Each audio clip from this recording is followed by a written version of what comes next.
Hey guys, Guillaume here with three assumptions that I found today at Palmer Square, and one assumption that I think will get to the root of all of them. I think the root cause of all of these assumptions is elitism.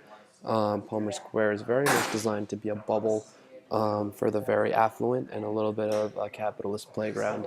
Let's look at three assumptions that reflect that and one way that we can get around that. The first is, if you look at the top of the screen, you'll see public transportation, and at the bottom of your screen, you'll see a garage with cars. Cars are more expensive than public transportation, and so naturally the establishments that are around there are extremely expensive. They have dollar signs in them. Close to the public transportation, though, we see a kiosk where you can buy cigarettes, tabloids. We see chain coffee as opposed to artisan coffee.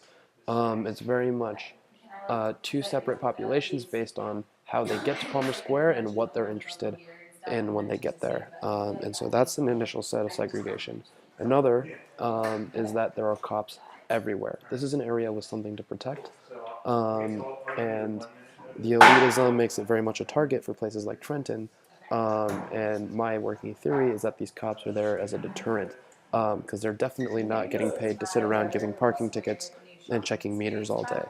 Finally, if you look at the people who are up by Palmer Square, up by Nassau Street, the people who are in the stores and the shoppers, you can tell that the shoppers and the people working the stores look very elite, very wealthy, whereas the maintenance people or the people who are taking buses back to Trenton or Newark look like they're very more middle to low income.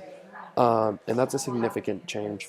And a significant effort has been made to make Palmer Square a very unified, homogeneous area.